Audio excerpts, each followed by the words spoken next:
The president is headed to El Paso, Texas to gather support for his border wall.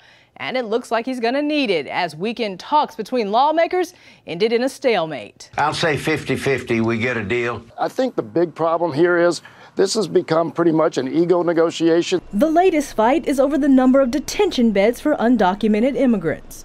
Democrats want to limit the amount. A cap on ICE detention beds will force the Trump administration to prioritize deportation for criminals and people who pose real security threats, said Democratic Congresswoman Lucille Roybal Allard. Republicans disagree, and some see it as part of a larger strategy to undercut ICE. You're actually incentivizing more illegal immigration by reducing the bed space, and it undercuts any money you would get for a wall. Then there's the $5.7 billion the president requested to build the wall. It's looking to be about half.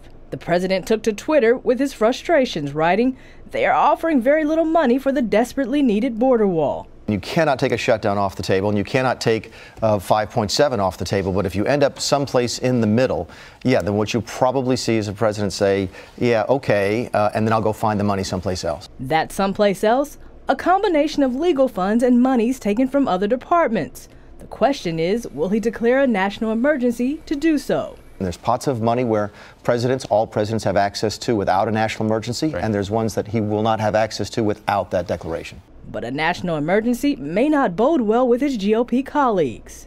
Meanwhile, the fate of 800,000 federal workers hangs in the balance again. Seeing another shutdown just a couple days away on the horizon, I think, is scary for anybody. And in what could be a preview to 2020, President Trump will hold that rally there in El Paso.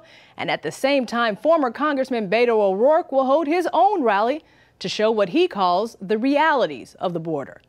Amber Strong, CBN News in Washington.